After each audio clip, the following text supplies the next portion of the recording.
लिम्पियाधुरा हाम्रो हो, हामी छोड्दैनौँ भनेर लिम्पियाधुरालाई नेपालको नक्सामा जोडेर कुनै पनि हालतमा यो नक्सा पारित गर्नै पर्छ भनेर सर्वसम्मतिबाट त्यो नक्सा बनाए बापत केपी ओलीलाई कारबाही गरिएको हो। प्रश्न, हामीले कसैलाई पनि कारबाही गरेर निकालेका छैनौँ, किनभने हामी पार्टी एकताको पक्षमा छौँ। हामीले कसैलाई कारबाही गरेर निकालेका छैनौँ। मलाई परेको यो अप्ठ्यारो, मसँग यत्रो बहुमत हुँदाहुँदै पनि मलाई काम गर्न नदिएको, सिंहको बाँध्न नदिएको यो कुरा लिएर म जनताको बीचमा जान्छु भनेर उहाँले जनतामा जाने निर्णय गर्नुभयो। उहाँले यही भन्नुभयो, देश साना हुन सक्छन्, ठुला हुन सक्छन्, सार्वभौमिकता सानो र ठुलो हुँदैन, बराबर हुन्छ। त्यो कति दिनसम्म, अहिलेसम्म भारतमा, भारतीय सञ्चार माध्यममा नेपालका प्रधानमन्त्रीको चर्चा छ। आइम हियर, कसैले चाहिँ यो धम्की दिएको भने मैले त धम्की दिएको भन्दिनँ, म यहाँ छु भनेर उहाँले देखाउनु भएको। तर सर्वोच्च अदालत जहाँ मुद्दा परिरहेछ त्यसैको मुनि गएर चाहिँ म यहाँ छु भनेर चाहिँ किन देखाएको मैले बुझ्न सकेको छैन। द्वन्द्वको बेलामा घाइते भएका लडाकुहरू जिउमा छर्रा बोकेर हिँडिरहेका छन्, उहाँहरूको खै उपचार? भर्खरै सरकारले उनीहरूको निःशुल्क उपचार गर्ने भनेर निर्णय गरेको छ। अध्यक्ष केपी ओली, प्रधानमन्त्री केपी ओली भनिराख्नु भएको थियो, म कक्षा दोहोऱ्याउने विद्यार्थी होइन, कम्युनिस्ट पार्टीमा महाधिवेशनबाट नेतृत्व परिवर्तन हुन्छ। तपाईहरुले महाधिवेशनबाट मलाई निर्वाचित गर्नुभयो, त्यो जिम्मेवारीलाई सम्हाल्दै म यहाँ आइपुगेको छु। पार्टीको महाधिवेशन आयोजना गरेर दुई ठूला पार्टीहरूको बीचमा एकता कायम गर्दै यो बिन्दुसम्म आइपुगेर यसलाई यो ठाउँसम्म ल्याएर उपयुक्त समयमा महाधिवेशन गरौँ, आवश्यकता पर्छ भने अलिकति चाँडो महाधिवेशन गरौँ। महाधिवेशन मार्फत म पछिल्लो समयमा उहाँले प्रष्ट शब्दमा भन्नुभएको छ, म नयाँ पुस्तालाई त्यो जिम्मेवारी सुम्पन्छु। छोटकरीमा म कक्षा दोहोऱ्याउने विद्यार्थी होइन,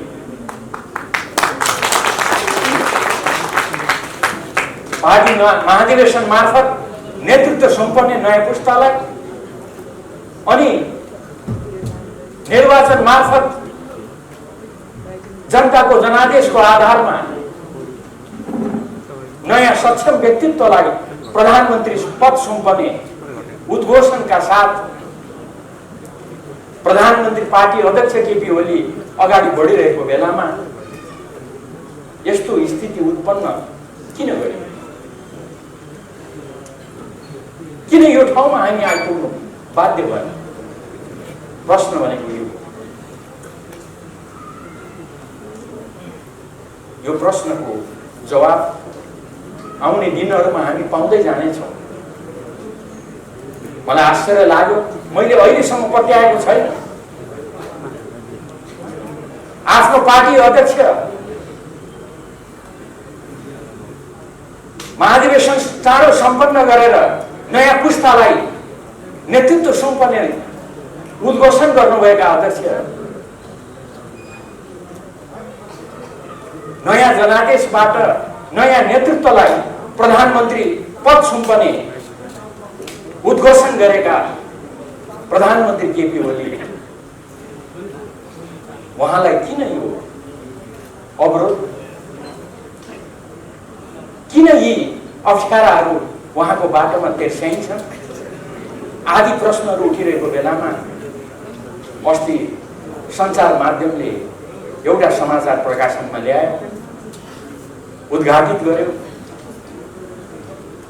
दुईजना नेताहरू भेट्न जानु पर्यो, भेटेर हाम्रा प्रतिपक्षी साथीहरूलाई भन्नुभयो अरे संसद पुनर्स्थापना गरौँ, पुनर्स्थापित संसदमा प्रधानमन्त्री त तपाईहरुलाई नै बनाउँछौं भन्नुभयो रे। मैले कुरा राम्रोसँग बुझेँ। मलाई त ठ्याक्कै विश्वास लागिराखेको छैन। अहिले पनि विश्वास नलागी मैले तपाईहरुलाई सुनाएको मात्र हो। मलाई यो कुरामा विश्वास छैन। अनि फलानो जानु भएको थियो भनेर यसो नक्सा पनि देखाउनुको साथीहरूले कता कता चिनेको जस्तो लाग्यो। तर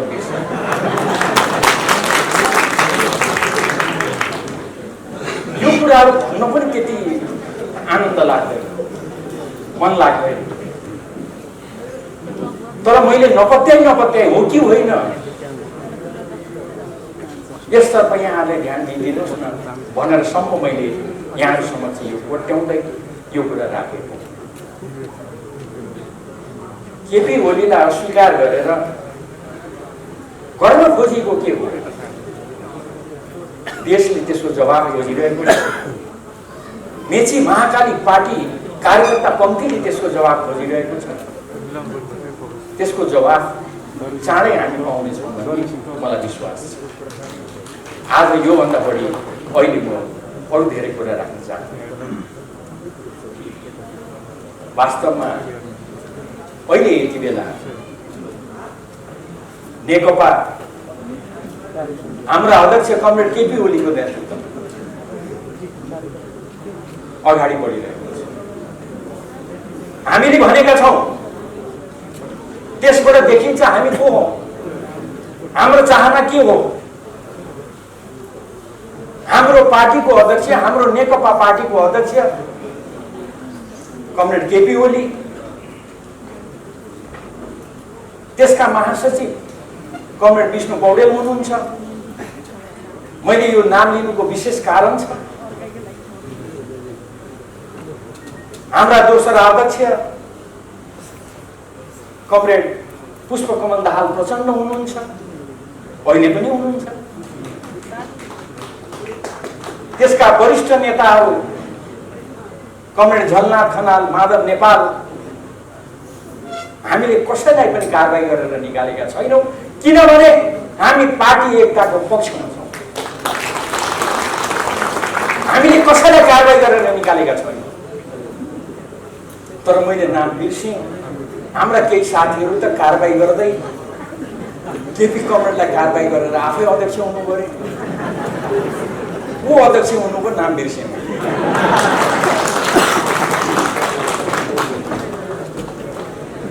हाम्रै केपी कमरेडसँग अलिक अगाडि कुनै निर्वाचनमा हार्नु भएको थियो रे। अहिले आएर चाहिँ उहाँले केपी कमरेडलाई निकालेर आफै अध्यक्ष हुनुभयो। कस्तो सजिलो तरिका रहेछ थाहै थिएन।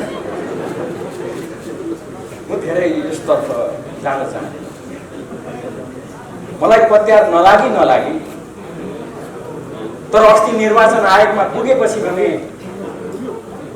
यी केही कामहरू गर्न खोजिएको रहेछ भन्ने थाहा हो। अनि मैले तपाईहरुलाई सुनाएको हो। फेरि आज बिहान उठेर अब तपाईहरुसँग भेट हुन्छ भन्ने खुसी मान्दै आउने तयारी गर्दै थिएँ। फेरि समाचार सुनियो हाम्रो महासचिव विष्णु पौडेललाई पनि कारबाही गर्नुपर्यो।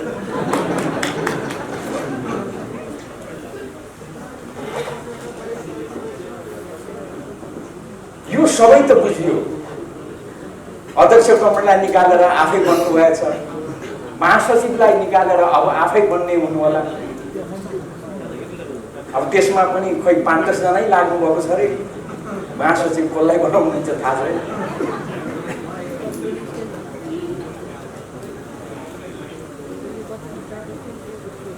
हाम्रा प्रधानमन्त्री केपी ओली उहाँलाई हटाएर चाहिँ उहाँलाई हटाएर चाहिँ हामी त तपाईलाई बनाउँछौँ भनेर पुगेको चाहिँ मलाई अचम्मै लागेको छ। अचम्म लागेको हुनाले फेरि तपाईहरुलाई सुनाएको। म त यो के को परिचय हो? यो के गर्न खोजेको? यसको जवाब अरू धेरै म भन्दिनँ। यो सम्पूर्ण कुराको जवाब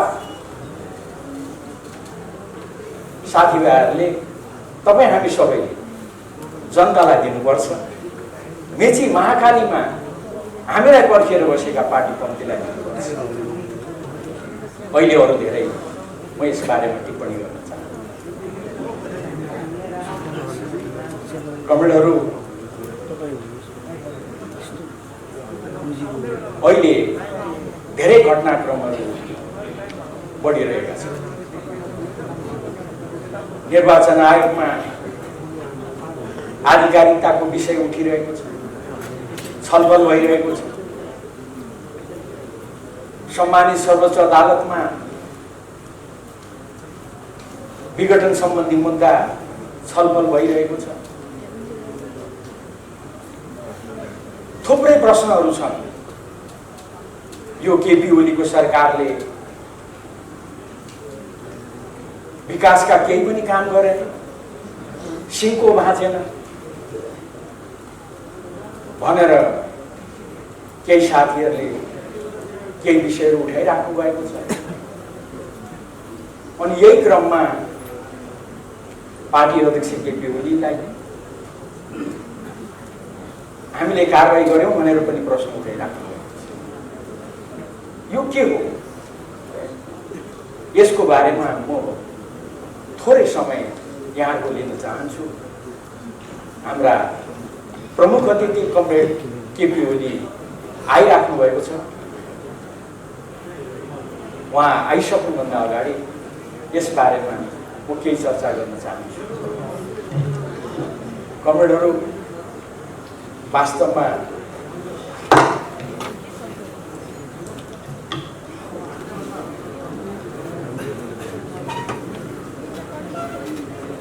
यसै सन्दर्भमा उठेका केही कुराहरू,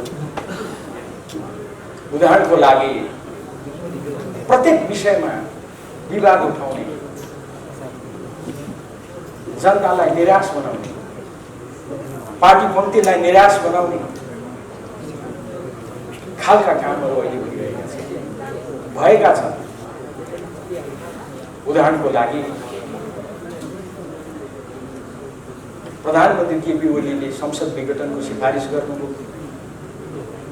राष्ट्रपतिले विघटनको घोषणा गर्नुभयो। अनि प्रश्न उठ्यो, प्रधानमन्त्री केपी ओलीले राजीनामा गर्नुभएको छैन, किन राजीनामा गर्नु पर्यो? अनि राष्ट्रपतिले यो सरकारलाई किन काम चलाऊ घोषणा गर्नुभयो? प्रधानमन्त्री केपी ओली त मन्त्रीमण्डल पुनर्गठन गरिराख्नु भएको छ। अहिले संसद विघटन गरेको यो अवस्थामा प्रधानमन्त्री केपी ओलीले कसरी मन्त्री परिषद पुनर्गठन गर्नु? पुनर्गठित हाम्रा साथीहरू, केही साथीहरू त यहाँ पनि उपस्थित हुनुहुन्छ।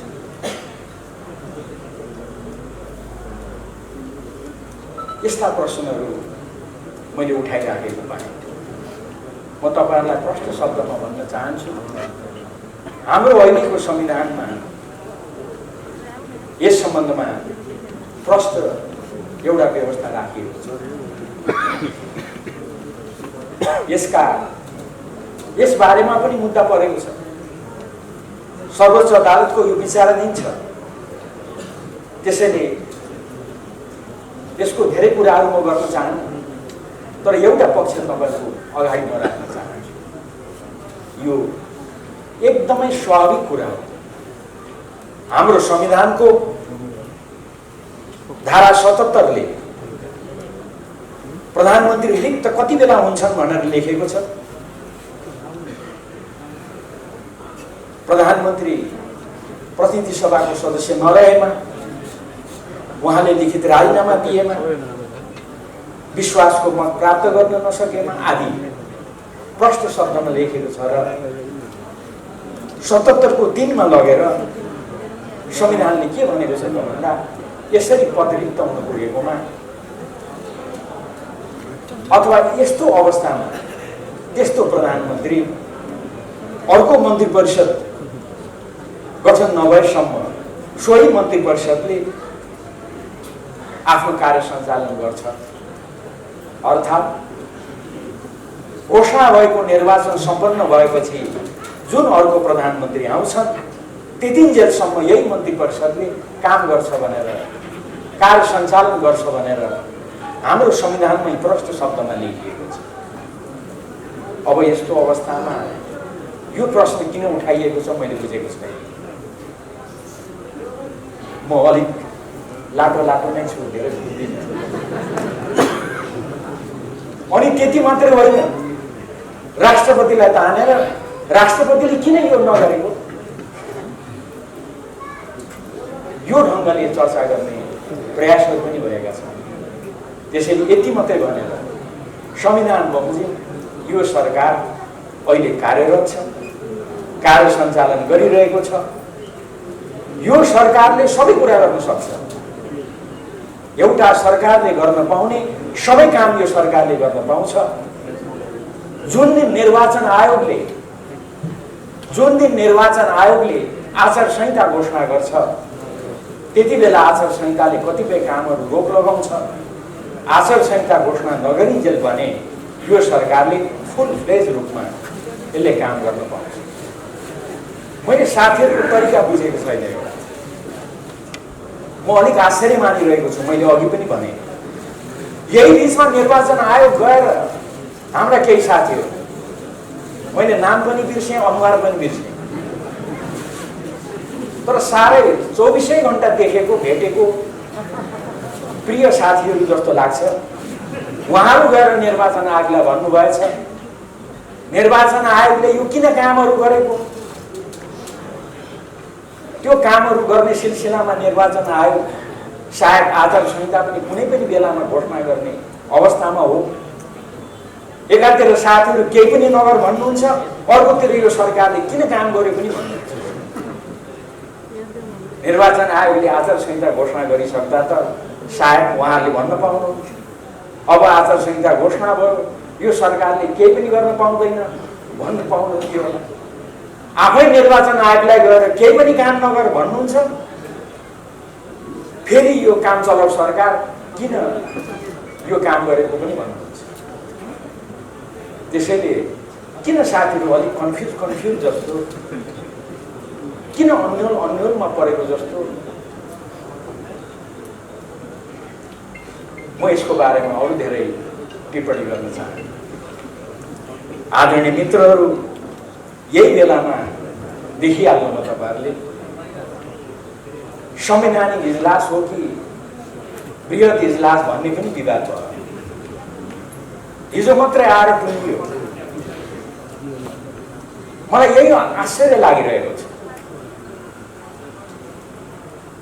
निर्वाचन आयोगमा गएर निर्वाचन सम्बन्धी कुनै पनि काम नगर्नु भनेर भन्ने, सर्वोच्च अदालतमा भने इजलासमा भने बृहत इजलास कि संवैधानिक इजलास भनेर यहाँहरूलाई थाहा छ। अहिलेसम्म सर्वोच्च अदालतमा दायर भएका जुन रिट निवेदनहरू छन् त्यो रिट निवेदनहरूको विषयमा सुनवाई सुरु भएको छैन, ढिलाइ गरिएको छ। कसले ढिलाइ गर्यो म त्यतातिर जान्छु, यहाँले बुझ्नै भएको छ। अहिलेसम्म सुनवाई सुरु भएको छैन। भर्खर हिजो बृहत इजलास कि यही संवैधानिक इजलासले मुद्दा हेर्ने भन्नेमा विवाद चल्यो।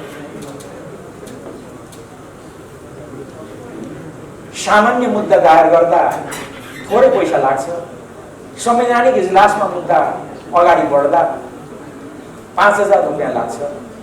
उदाहरणको लागि यो संवैधानिक इजलासको मुद्दा भनेर 5000 रुपियाँ पनि बुझाउनु साथीभाइहरूले, अनि फेरि संवैधानिक इजलास कि बृहत इजलास भनेर अहिलेसम्म सर्वोच्च अदालतलाई अड्काउने काम भइरहेको छ। बल्ल हिजो अब टुङ्गियो। आइतबारबाट यो निरन्तर सुरु हुन्छ। एउटा चाखलाग्दो एउटा सामान्य सानो कुरा यहाँहरूलाई म बताउँ है, अनि अगाडि बढ्छु। वास्तवमा कुरा के थियो त भन्दा योभन्दा अगाडि प्रधान न्यायाधीश सुशीला कार्कीज्यू हुनुभएको बेला एउटा सर्वोच्च अदालतले निर्णय गर्यो बृहत बेन्चबाटै। त्यसले के भन्यो त भन्दा संवैधानिक इजलास तोक्नको लागि जसमा विवाद छ नि यहाँले देखिराख्नु भएको छ, त्यो संवैधानिक इजलास कतिजनाबाट तोकिन्छ? अहिले उहाँले नियम बनाएर सर्वोच्च अदालतले 14 जना प्यानल बनाएको छ न्यायाधीशहरू। त्यो 14 जना न्यायाधीश मध्येमा सर्वोच्च अदालतका प्रधान न्यायाधीशले 5 जनाको बेन्च बनाउने भनेर अधिकार कसलाई दिएको छ? सर्वोच्च अदालतको प्रधान न्यायाधीशलाई। यो कहिले यो आदेश भयो, कहिले यो तय हो, टुङ्गो लाग्यो त भन्दा सुशीला कार्कीज्यू प्रधान न्यायाधीश हुँदा त्यति बेला आदेश भएको छ। अब अहिले आएर भने त्यही अनुसार अहिलेका प्रधान न्यायाधीशले संवैधानिक इजलास बनाउने भनेर अगाडि बढ्दा होइन बृहत इजलास चाहिन्छ भनेर विवाद उठाइयो। तर जे होस् अहिलेसम्मको छलफल बृहत इजलास कि संवैधानिक इजलास भनेर हो। हिजो बल्ल टुङ्गियो। अब आइतबारबाट यो अहिलेको जुन संवैधानिक इजलास छ त्यसले नै यो मुद्दालाई निरन्तर सुनवाई गर्छ र एउटा टुङ्गोमा पुग्छ। स्थिति भनेको यो छ। अनि अहिले यही बीचमा धेरै बृहत रूपमा एउटा प्रश्न उठाउने गरेको पाइन्छ, होइन निर्वाचन हुन्छ कि हुँदैन? निर्वाचन कुन मितिमा हुन्छ? प्रधानमन्त्रीज्यू सधैँ भन्नुहुन्छ, हामीसँग सधैँ भन्नुहुन्छ निर्वाचन वैशाख 17 गते र वैशाख 27 गते सरकारले जुन सिफारिस गरेको छ, जुन घोषणा भएको छ त्यो मितिमा हुन्छ। प्रधानमन्त्रीले जसले संसद विघटनको सिफारिस गर्नुभएको हो उहाँ संसद विघटनको बारेमा बोल्न सक्नुहुन्छ।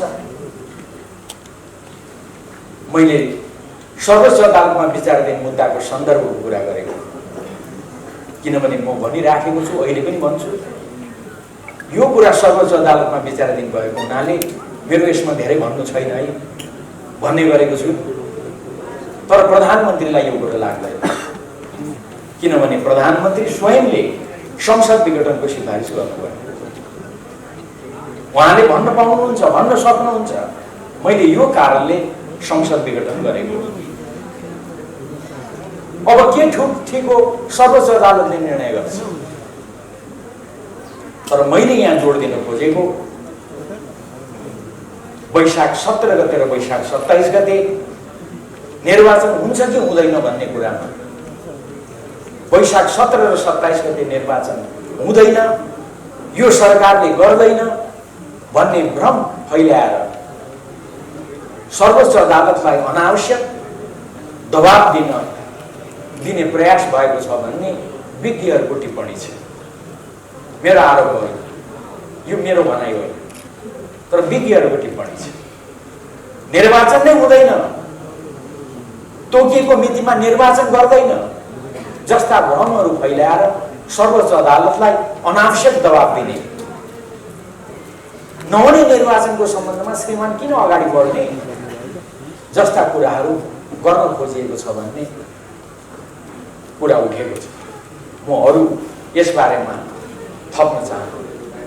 छोटकरीमा तोकिएको समयमा निर्वाचन गर्नुपर्छ, तोकिएको समयमा निर्वाचन हुन्छ भन्ने कुरा म यहाँहरू समक्ष राख्न चाहन्छु। वास्तवमा देश त निर्वाचनमा गइसकेको छ, मैले अन्यथा भन्नु खोजेको हो। स्वयं हेर्नुहोस्, प्रतिपक्ष निर्वाचनमा गइसकेको छ। हाम्रा प्रमुख प्रतिपक्षको कार्यक्रमहरू हेर्नुहोस् त, यहाँ उहाँहरूका विरोधका कार्यक्रमहरू, आन्दोलनका कार्यक्रमहरू, प्रतिपक्षले सरकारको कदमको बारेमा चर्चा गर्नु, टिप्पणी गर्नु, त्यसलाई अन्यथा मान्नु हुँदैन। त्यो उहाँहरूको कुरा हो। उहाँहरूले यो असंवैधानिक भन्नुभएको छ, त्यसको लागि विरोधको कार्यक्रम राख्नुभएको छ। त्यो अचम्मको कुरा होइन। उहाँले त्यो कार्यक्रम राख्दा पहिलो कार्यक्रम राख्नुभयो 165 निर्वाचन क्षेत्रमा आमसभा, त्यसपछि अर्को कार्यक्रम राख्नुभयो गाउँ नगरमा आमसभा। हेर्नुहोस् है, हाम्रा प्रतिपक्षी प्रतिस्पर्धीले त निर्वाचन सम्बन्धी काम त झन्डै झन्डै भ्याउन थाल्नुभयो। तपाईँ हामी चाहिँ अझै पनि धेरै काम गर्न बाँकी छ। त्यसैले मैले आग्रह गर्न खोजेको के हो त भन्दा सिङ्गो देश निर्वाचनमय हुनेतर्फ अगाडि बढिरहेको छ। हामीले यो कुरालाई केन्द्र बनाएर अगाडि बढ्नुपर्छ। यो नै हाम्रो जिम्मेवारी हो भन्ने मेरो आग्रह छ। अस्ति भर्खर प्रधानमन्त्रीज्यूले यस दिशामा सिङ्गो देशलाई आग्रह गरिसक्नु भएको छ। यसमा म अरू लामो चर्चा गर्न चाहन्छु। आयोगमा आधिकारिकताको विवाद छ। आयोगमा यो आधिकारिकताको विवाद भएको हुनाले धेरै लामो म यसमा टिप्पणी गर्न चाहन्छु। यो पनि आयोगको विचाराधीन छ। तर यति कुरा तपाईहरुलाई म भन्न चाहन्छु, हामीले साह्रै मेहनत गरेर, साह्रै गम्भीर छलफल गरेर, तयारी गरेर हाम्रा विधानहरू, हाम्रा अभ्यासहरू, त्यसको यथार्थ धरातलमा उभिएर हामीले निर्वाचन आयोगलाई आफ्नो लिखित जवाफ बुझाएका छौँ। हामी ठूलो संख्यामा निर्वाचन आयोगमा उपस्थित भएर हामीले हाम्रो लिखित दस्तावेज प्रमुख निर्वाचन आयुक्त लगायत आयुक्तहरूलाई दिएका छौँ। हामीले भनेका छौँ। म एक दुईवटा कुरा मात्रै राख्न चाहन्छु। हाम्रो पार्टीको निर्णय गर्ने प्रक्रिया, यसलाई तपाईहरुले कसरी हेर्नुपर्छ, हामीले यो कुरा विस्तृत रूपमा राखेका छौँ। वास्तवमा जति बेला एकता भयो, एकता हुँदा दुई पार्टी नेकपा एमाले र नेकपा माओवादी केन्द्रको बीचमा यो एकता हुन्छ भनेर पनि कसैले पत्याएका थिए। हामीले निर्वाचनको गठबन्धन गर्दा धेरैले पत्याएका थिए, तर हामी गठबन्धन गरेर अगाडि बढ्यौँ। पछि दुई पार्टीको बीचमा एकता कायम गर्यौँ। दुई पार्टी बीचको एकता घोषणा गर्दा हाम्रा दुई अध्यक्ष, हाम्रा पार्टीका अध्यक्ष केपी ओली र अर्का अध्यक्ष पुष्पकमल दाहाल प्रचण्डले उहाँले घोषणा गर्नु। तपाईँ हामीलाई सम्झना छ, त्यो घोषणा गर्दा हामीले 60-40 को रेसियोमा हामीले घोषणा गर्यौँ। दुई अध्यक्षले सचिवालय घोषणा गर्नुभयो, स्थायी कमिटी घोषणा गर्नुभयो, केन्द्रीय कमिटी घोषणा गर्नुभयो। हामीले त्यसलाई मान्यौँ, अनुमोदन गर्यौँ। त्यो 60-40 भनेको के को आधारमा गरिएको? त्यो सबै सन्दर्भलाई ध्यानमा राखेर तपाईहरु एउटा निष्कर्षमा पुग्नुपर्छ। हामीले निर्वाचन आयोगलाई भनेका छौँ, हामीले त्यति मात्र होइन, यो सम्पूर्ण यो सिङ्गो पार्टीको विधि प्रक्रिया भनेको सहमति र समझदारी हो। सहमति र समझदारीमा आधारित भएर हामी अगाडि बढ्छौँ। हामीले हाम्रो विधानमा त्यो लेखेका छौँ, हाम्रो त्यो अभ्यास त्यो छ। त्यो कारणले गर्दा हाम्रो पार्टीको एकतालाई यति लामो समय लाग्यो, हामीले त्यो भनेका छौँ। तर अहिले त्यसतर्फ म लामो चर्चा गर्न चाहन्न। बहुमत र अल्पमतका कुराहरू ल्याउँदै विग्रह उत्पन्न गर्ने काम भयो। अहिले त उहाँहरू हुँदा कारबाहीतिर अगाडि बढ्नुभयो र अहिले हामी यो ठाउँमा उभिएका छौँ। हामीले ट्रस्टसँग यो सम्पूर्ण दस्तावेज, हाम्रा प्रत्येक निर्णयहरूमा हाम्रा प्रथम अध्यक्ष केपी ओलीको हस्ताक्षरले मात्रै सबै काम कारबाहीहरू भएका कुराहरू लगायतका यी सम्पूर्ण कुराहरू हामीले निर्वाचन आयोगमा बुझाएका छौँ। कतिसम्म भने हाम्रा यो अन्य साथीहरूले बुझाउनु भएको निर्वाचन आयोगमा बुझाउनु भएको कागजमा पनि हाम्रो उपस्थितिमा 1 नम्बरमा त केपी ओली नै रहेछ। किनभने उहाँ त 1 नम्बरै हो, त्यसमा त विवाद भयो।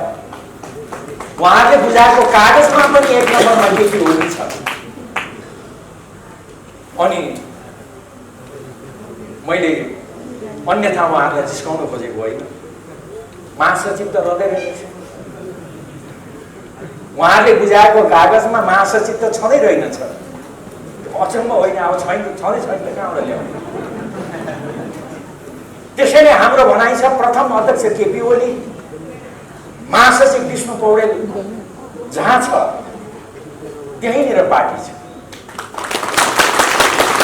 अघि कमेन्टले भन्नुभयो जहाँ केपी ओली त्यहीँ हाम्रो पार्टी, सही हो। तर मैले महासचिव किन जोडे त भन्दा हाम्रो विधान बमोजिम पार्टी अध्यक्षको निर्देशनमा, केपी ओलीको निर्देशनमा महासचिवले बैठक बोलाउँछ। महासचिवै नभएको त्यो साथीहरूले कसरी बैठक बोलाएर हाम्रा कमरेड केपी ओलीलाई कारबाही गरिराख्नु भएको छ। हुँदा हुँदा त आज त महासचिव नै निकालिदिनु भयो। कसरी यो सम्भव छ? हाम्रा बृहत दस्तावेज हामीले निर्वाचन आयोगमा बुझाएका छौँ, तर मुख्यतः यही कुराहरूमा आधारित भएर हामीले गरेका छौँ। हामीले प्रश्न उठाएका छौँ। पार्टीको लागि, नेकपाको लागि पार्टी महाधिवेशन ठुलो हो। पार्टी महाधिवेशनबाट निर्वाचित भएर आएका केपी ओली, अर्को पार्टीको महाधिवेशनबाट निर्वाचित भएका पुष्पकमल दाहाल प्रचण्ड, उहाँहरूले एकताको घोषणा गर्नुभयो। एकता नटुङ्गिजेलसम्म महाधिवेशन पनि एकताको महाधिवेशन हुन्छ, सहमति र समझदारीको महाधिवेशन हुन्छ भनेर घोषणा गरिएको छ। तर यो अचानक कहाँबाट केपी ओलीलाई निष्कासन गर्दै, कारबाही गर्दै, त्यति बेला निर्वाचित महाधिवेशनमा केपी कमरेडसँग निर्वाचन लडेर हार्नुभएका साथी पो अचानक अध्यक्ष हुनु गयो भन्ने यो समाचार साँच्ची नै हो? निर्वाचन आयोगमा हामीले सोध्यौँ, यहाँहरूले कुरा बुझिहाल्नुभयो। त्यसैले यही आधारमा आधारित भएर पार्टीको आधिकारिकताको विषय टुङ्गिनुपर्छ। यसमा अन्यथा हुन सक्दैन। हुन त साथीभाइहरूले यो हाम्रो पक्षमा भएन भने आधी बेरी आउँछ भन्नुभएको छ। कसले भन्नुभयो त्यो चाहिँ बिर्सेँ मैले।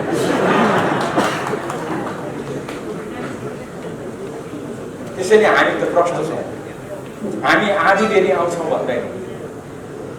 हाम्रो विधान बमोजिम, हाम्रो अभ्यास बमोजिम, देशका संविधान कानुन प्रक्रिया बमोजिम हामीले आधिकारिकता पाउने बाहेक त्यसको अर्को विकल्प छैन।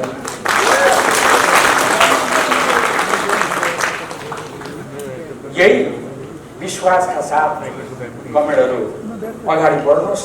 म यहाँहरूलाई आग्रह गर्न चाहन्छु। अब विघटनको प्रसङ्ग छ, म लामो जाँदिनँ। हामीले संविधान निर्माण गर्यौँ, हाम्रा अनुभवमा आधारित भएर, विश्वकै अनुभवलाई ध्यानमा राखेर हामीले संविधान निर्माण गर्यौँ। हिजो अस्ति सर्वोच्च अदालतमा मुद्दा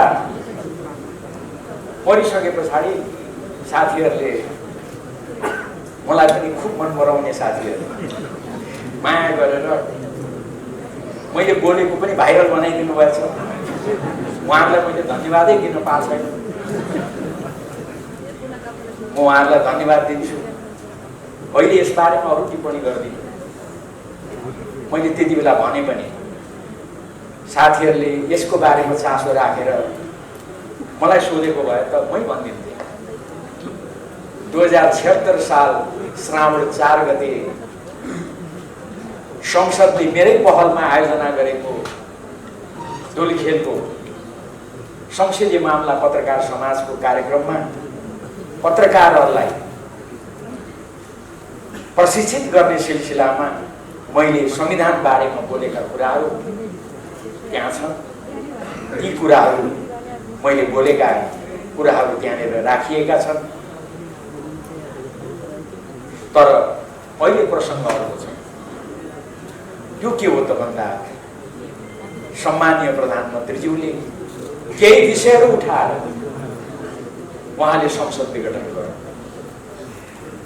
उहाँले भन्नुभयो संविधानमा यो देशको राज्य प्रणाली संसदीय शासन प्रणाली हुन्छ भनेर लेखेको छ। म धेरै धारा उधारामा जान चाहन्न, प्रष्टै छ।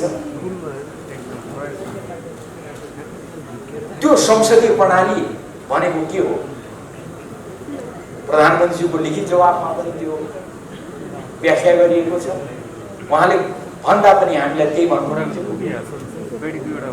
उहाँले भन्नुभएको छ संसदीय शासन प्रणाली भनेको प्रधानमन्त्रीको आफ्नो एक प्रकारको विशेषाधिकार पनि हुन्छ। त्यसलाई संविधानले कहीँ पनि निषेध गरेको छैन।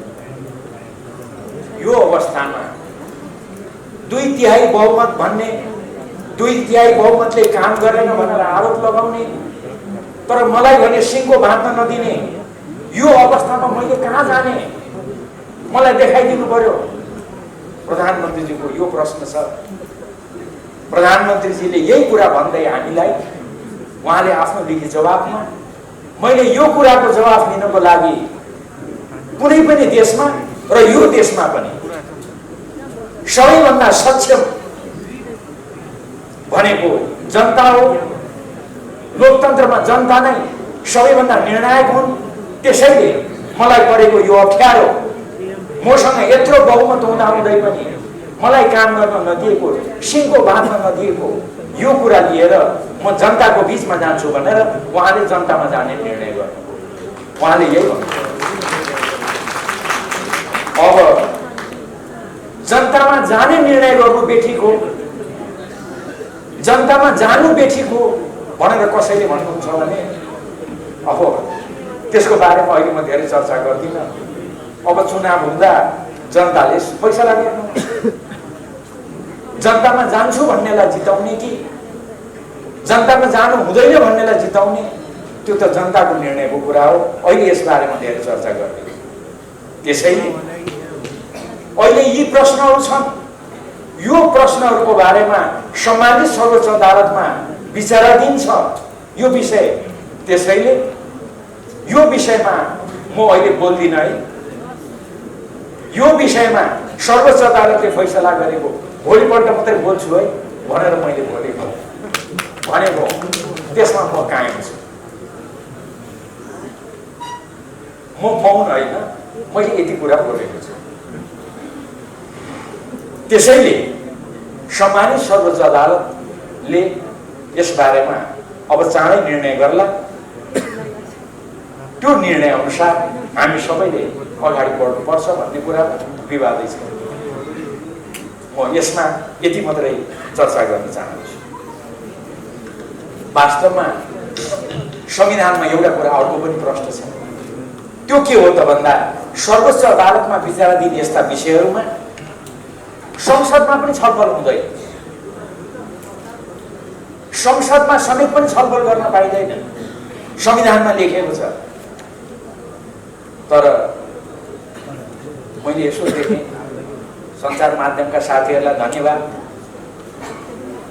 हाम्रा को पूर्व प्रधानमन्त्रीहरू छातीमा प्ले कार्ड झुन्ड्याएर म यहाँ छु, अङ्ग्रेजीमा पनि त फेरि आई एम हियर। कसैले चाहिँ यो धम्की दिएको भने मैले त धम्की दिएको भन्दिनँ, म यहाँ छु भनेर उहाँहरूले देखाउनु भएको। तर सर्वोच्च अदालत जहाँ मुद्दा परिरहेछ त्यसैको मुनि गएर चाहिँ म यहाँ छु भनेर चाहिँ किन देखाएको मैले बुझ्न सकेको छैन। त्यसो गर्नुहुन्छ कि हुँदैन? यो लगायतका विषयहरू छन्। वास्तवमा सम्मानित सर्वोच्च अदालत निर्णय गर्न सक्षम छ, उनले उपयुक्त निर्णय गर्छ।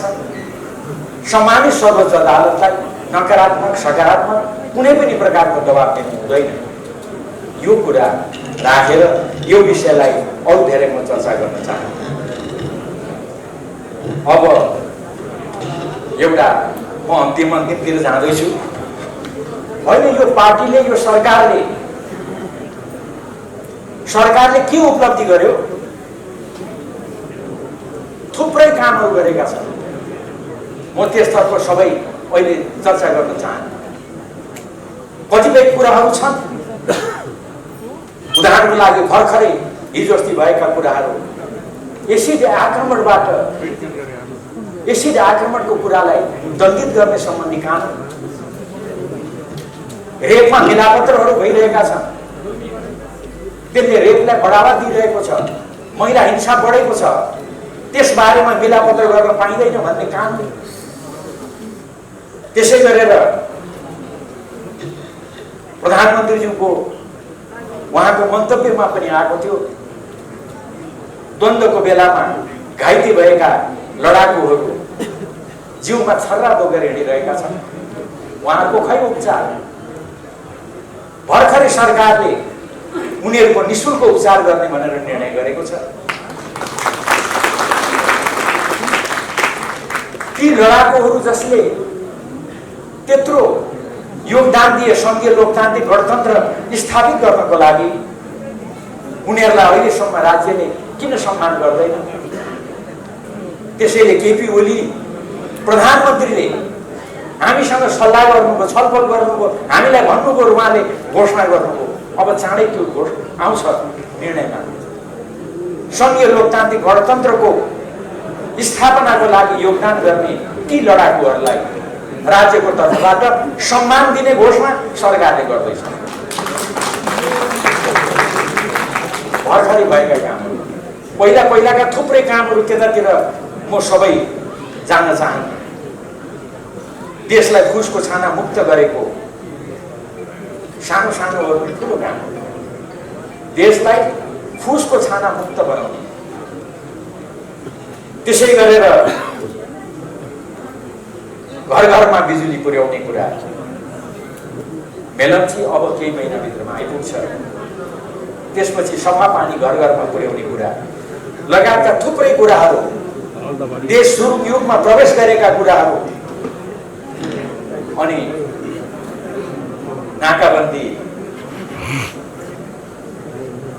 नाकाबन्दीको अवस्था त म यति मात्रै चर्चा गर्न चाहन्छु। त्यति बेला हामीले नाकाबन्दी सहन गर्नु पर्यो। त्यो नाकाबन्दी लगाएको बेलामा झन्डै 5 महिना नाकाबन्दी लगाउँदा कमरेड केपी ओली नै प्रधानमन्त्री हुनुहुन्थ्यो। अब अहिले त्यो काम केपी ओलीले तपाईँ हामीले गर्दा के ठुलो काम गर्यो र भन्ने पनि साथीहरू हुनुहुन्छ छेउछेउमा। मान्छे चाहिँ म बिर्सिहाल्छु कि, तर म तपाईँहरूलाई यो कुरा कस्तो हो भनेर प्रश्न हुनुको लागि एउटै मात्रै स्थिति बताउँछु। त्यो नाकाबन्दीलाई नाकाबन्दी भन्न नसक्ने अवस्था थियो। तपाईँहरूलाई सम्झना छ, त्यति बेला केही दलले, केही साथीहरूले दक्षिणी सिमानामा देखा परेको असहज अवस्था भन्ने गर्नु, नाकाबन्दी पनि भन्नुहुन्न थियो, दक्षिणी सीमामा देखा परेको असहज अवस्था हामीले बुझेका छौँ भन्नुहुन्थ्यो। तर प्रधानमन्त्री केपी ओलीले नाकाबन्दीलाई नाकाबन्दी भन्नुभयो। भारतले निम्ता गर्दा पहिला नाकाबन्दीलाई सहज बनाऊ, मेरा जनता सहज नभइकन म भारतको यात्रा आउन सक्दिनँ भनेर भन्नुभयो। र नाकाबन्दी फर्काइए पछाडि, त्यसलाई अन्त गरिए पछाडि मात्रै उहाँ भारत भ्रमणमा जाने। अहिले त्यसैलाई निरन्तरता दिने अहिलेको सरकारले त्यसलाई जोड्दै निरन्तरता दिँदै, यही सरकारको बेलामा घोषणा भयो, चीनका राष्ट्रपति सी जिनपिङ आउँदा उहाँले भन्नुभयो नेपाललाई ल्यान्ड लिङ्क गर्नको लागि हाम्रो सहयोग रहेको छ, रहन्छ, उहाँले घोषणा गर्नुभयो। अर्थात् अब नेपाल कहिले पनि कसैले पनि चाहेर नाकाबन्दीमा पर्न सक्दैन, यो स्थिति उत्पन्न भयो। तर नेपालको सम्मान बढाउने काम भयो। म धेरै समय लिन्न सार्वभौमिकता बराबरै हुन्छ सानो र ठुलो हुँदैन चीन ठुलो देश भारत ठुलो देश हामी नेपाल सानो त्यो हुँदैन हिजो अस्ति भर्खर एउटा न्युजले हाम्रा प्रधानमन्त्रीलाई सोधेको तपाईहरुले सुन्नुभयो हैन हामी ठुलो दाइ हौं भनेर प्रधानमन्त्रीको मुखबाट भनाइ माग्न कति कोसिस गरे प्रधानमन्त्रीले मान्नु भएन हाम्रो प्रधानमन्त्री सकारात्मक असल जिद्दी गर्नुहुन्छ नि सारे छोड्नु त परिदैन कति कोसिस गरे तर दाइ भन्दिए त के र भन्दै भन्नु भयो उहाँले पटक पटक दोहोर्याउनु भयो देश साना हुन सक्छन् ठुला हुन सक्छन् सार्वभौमिकता सानो र ठुलो हुँदैन बराबर हुन्छ त्यो कति दिनसम्म अहिलेसम्म भारतमा भारतीय सञ्चार माध्यममा नेपालका प्रधानमन्त्रीको चर्चा छ हाम्रो सम्मान यसले बढ्यो कि बढेन हो यसलाई अरु धेरै भन्दिन तर सारै विधि प्रक्रियाको कुरा गर्ने हाम्रा साथीहरूले ठ्याक्क यही बेलामा हाम्रा प्रधानमन्त्री पार्टीका अध्यक्ष केपी ओलीलाई कारबाही गर्नु पर्यो अध्यक्षबाट हटाउनु पर्यो अरु केबाट हटाउनु हो मैले सुन्दै थिएँ केन्द्रीय कमिटीबाट रे कताबाट रे पार्टी अध्यक्ष केपी ओलीलाई यो कारबाही किन गर्यो के को लागि गरियो अहिले जिज्ञासा छ प्रश्नहरू छन् हैन नेपालको नक्सा जहाँ चुच्चो थिएन त्यो नक्सामा चुच्चो जोडेको हुनाले लिम्पियाधुरा हाम्रो हो हामी छोड्दैनौं भनेर लिम्पियाधुरालाई नेपालको नक्सामा जोडेर कुनै पनि हालतमा यो नक्सा पारित गर्नै पर्छ भनेर सर्वसम्मतिबाट त्यो नक्सा बनाए बापत केपी ओलीलाई कारबाही गरिएको हो प्रश्न त्यसै गरेर छिमेकी ठुला देशहरूलाई होइन दाइ भन्नुपर्ने टेर्ने होइन नि त केपी ओली दाइ भनेन त्यही दाइ नभने बापत केपी ओलीलाई कारबाही गरिएको हो जवाफ त आउनु पर्यो नि यही बेलामा किन कारबाही गरिएको छ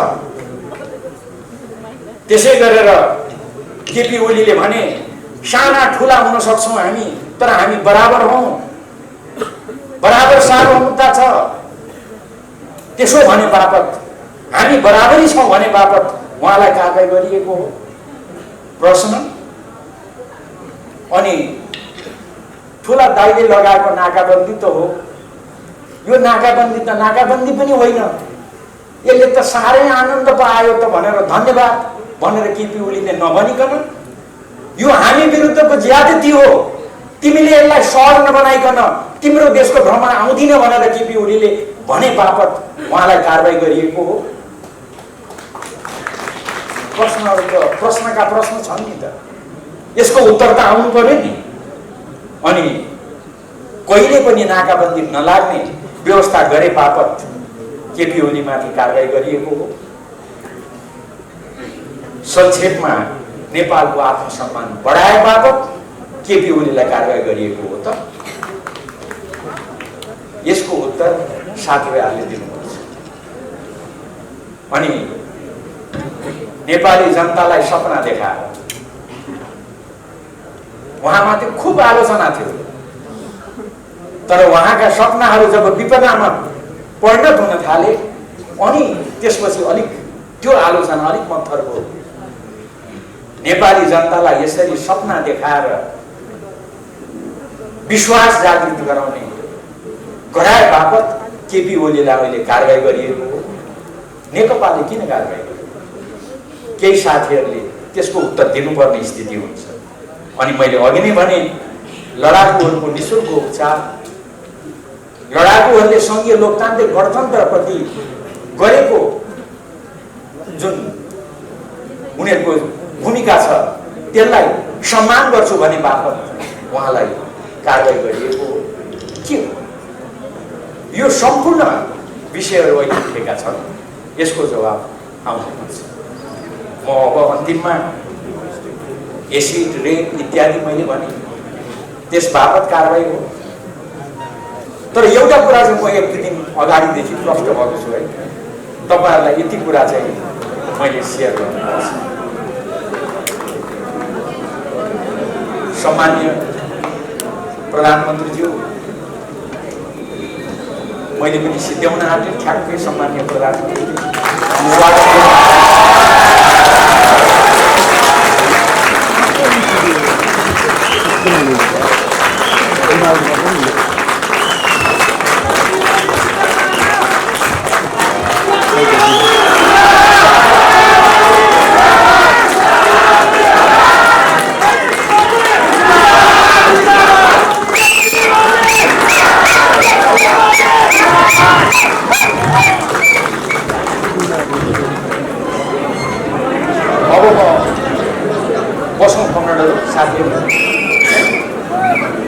सम्मान्य प्रधानमन्त्री आउनुभएको छ, उहाँलाई भर्खरै हामीले स्वागत गर्यौँ। एकपटक मजाले थपडी बजाएर स्वागत गरौँ।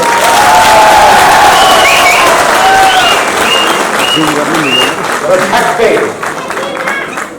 म आफ्नो मन्तव्यलाई टुङ्ग्याउने बिन्दुमा पुगिरहेको छु। मलाई एउटा ठुलो जिज्ञासासम्म थियो, त्यो के त भन्दा यी सम्पूर्ण अप्ठ्याराका बावजुद जनताको सम्मान बढाउने, देशको सम्मान बढ्ने, देशलाई समृद्ध सुखी नेपालीतर्फ अगाडि बढाउने यति थुप्रै कामहरू हुँदाहुँदै पनि किन यो कुरा देखिएका छैनन्? किन साथीहरूले यो कुरा देखिराख्नु भएको छैन भन्ने लागिरहेको थियो। हिजो अस्ति एउटा घटनाबाट म चाहिँ दङ्ग परेको छु। हेर्नुहोस्, त्यो अन्तिममा सुनाउँछु तपाईँलाई। म सिंहदरबारबाट हाम्रो धरहरा कस्तो भएछ, कति बनिएछ भन्दै हेर्न, रानी पोखरी कस्तो भएछ भनेर जहिले पनि बेला बेलामा त्यहाँबाट यसो धरहरा हेर्दै, रानी पोखरी हेर्दै मक्ख पर्दै म घर फर्कन्छु। हाम्रा प्रधानमन्त्रीजीले त्यो भैँचालो पश्चात बनाएको अब बनिसक्न लाग्यो रानी पोखरी भन्दै पनि